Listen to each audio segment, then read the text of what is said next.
자율성을 주는 것처럼 합니다. 매일매일 2장씩 풀고 나머지 시간은 너 자유야. 일상생활을 할 수 있는 기초 능력이 먼저 연습되어 있는지 우리 아이의 상황을 되게 냉정하게 볼 수 있어야 합니다. 그렇게 해봤는데 아이가 안 합니다. 실패합니다. 자기 주도 학습이 가능할 수 있겠어요.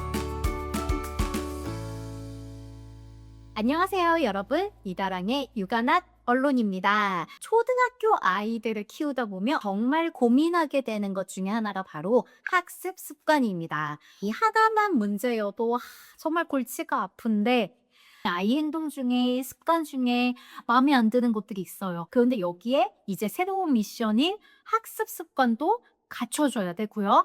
게다가 이전까지 없었던 사춘기 증상이 스물스물 이제 올라오게 되는 거죠.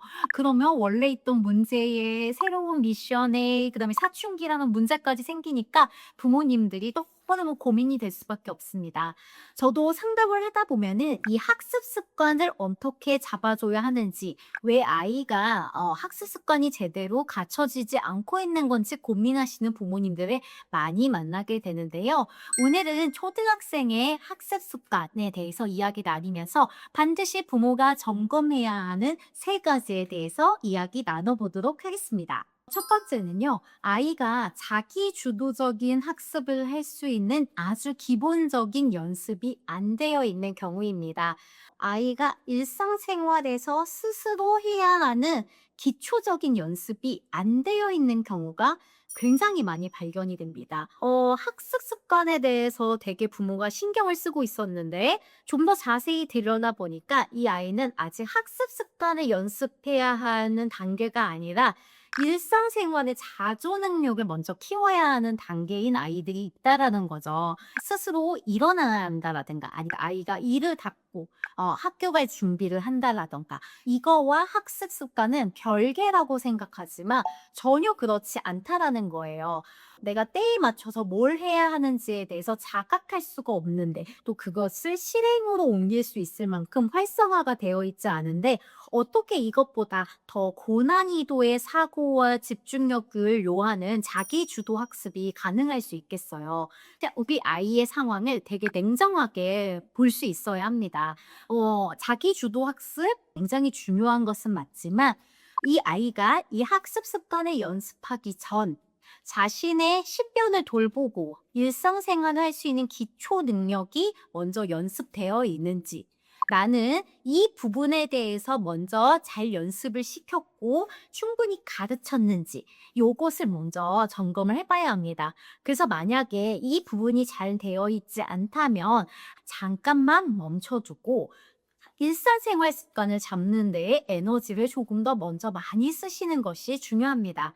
왜냐하면 먹어본 놈이 맛있는 걸 먹는다고, 내가 해야 할 것을 쉬운 것을 관리해 본 사람이 사실 학습이라는 조금 더 많은 노력과 집중력을 요하는 난이도의 작업을 실행할 수 있다라는 거죠. 그래서 이 아이도 자기 일상생활에서 유능감을 느낄 수 있어야 하고 그러한 습관이 내면화되어야 학습 습관으로 이어질 수가 있습니다. 두 번째는요, 아이가 학습 습관이 잘 잡히지 않는데 전반적으로 애가 동기가 없고 흥미가 없어요. 무엇에든지 별로 에너지가 없는 것 같아요. 완전히 내가 몰두하는 경험. 그러니까 우리가 심리학에선 이런 것들을 커미트먼트라고 하거든요. 이런 훨씬 몰두의 경험이 충분히 있지 못한 경우 한번 점검을 해보셔야 합니다. 우리가 어려운 것을 연습하려면 최대한 쉬운 장면에서 연습을 해야 하지 않겠냐. 예를 들면 우리가 공부를 하는 거 얼마나 어려운 일인가요? 열심히 몰두해보는 경험은 공부보다는 조금 더 쉽고 재미있는 것에서 아이들이 경험을 해봐야 돼요. 이 경험이 있어야 공부라는 영역에서도 이 근면과 반목과 몰두 이런 것들이 가능해지게 되는 거죠. 가끔 부모님들이 선생님 아이가 이걸 되게 좋아하는데 계속 하게 내버려둬도 되나요? 라는 질문을 주실 때가 많은데요. 저는 무조건 예스입니다. 약간의 덕질, 내가 되게 좋아하는 것을 충분히 몰두해보는 경험. 그러니까 아이가 발달적으로만 문제가 없다면 좋아하는 것에 충분히 몰두해보는 경험은 다른 것들에 몰두할 수 있는 힘이 되고 자발적인 의지의 원천이 됩니다.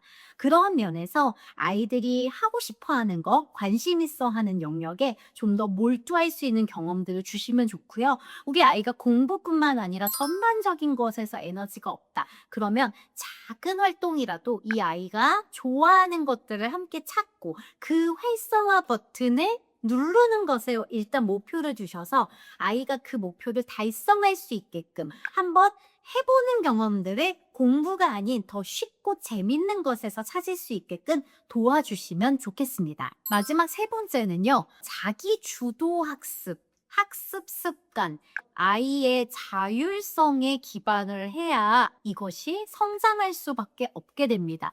근데 사실 좀 우리가 어떻게 하게 되냐면, 자율성을 주는 것처럼 합니다. 매일매일 2장씩 풀어야 돼.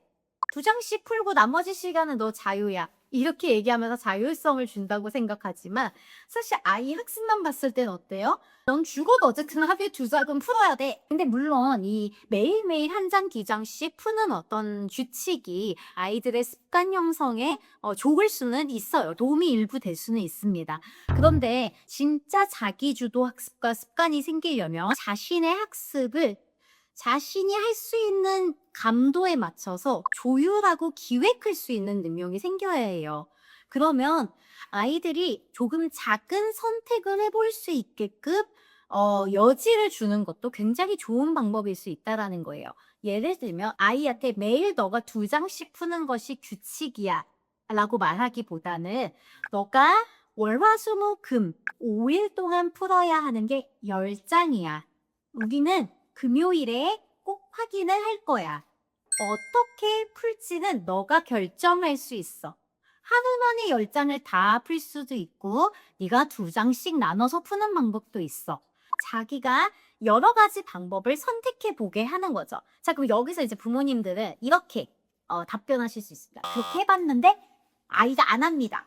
실패합니다. 물론 이 결과에 대해서 훈육하고 책임을 지도록 만드는 것은 당연히 중요해요. 그런데 아이가 처음부터 성공할 수 없다가 사실은 이 가르침의 핵심입니다. 아, 내가 이렇게 놀다가 마지막에 10장을 다 하려고 하는 건 무리이구나. 애들 입장에서는 인지적인 능력이나 이 시기 아이들의 어떤 한계 때문에 가늠이 잘 안 돼요. 그러니까 10장이라는 분량이 얼만큼의 시간을 소요하게 만드는지, 내가 그만큼 할 수 있는지 감이 없어요. 그러니까 학습을 자기 주도적으로 하려면 그 감을 키울 수 있는 시간을 줘야 하거든요. 이제 3일 있으면 우리 약속한 날이야. 지금 다 못하면 괜찮겠어? 그 아이한테 힌트를 줄 수는 있지만 몇 번 아이가 안전하게 실패할 수 있도록 우리가 계획할 수 있는 여지를 좀 주는 게 중요하다는 거예요. 결국 공부를 끝까지 자기주도적으로 할 수 있는 아이는 그 자기 공부 양과 시간에 대한 감을 잘 갖고 있는 아이들, 그걸 기획할 수 있는 아이들이 이걸 잘할 수가 있어요. 그러니까 이 부분이 떨어지면 그냥 계속 부모주도적으로 갈 수밖에 없는 구조인 거예요. 어릴 때부터 학습 습관을 잡아주려면 이 부분을 같이 봐주면서 이거 중간에서 막 속이 좀 타더라도 이게 학습 습관의 굉장히 중요한 중심이라는 거, 이것을 잘 인지하고 가는 게 굉장히 중요하다라는 거죠.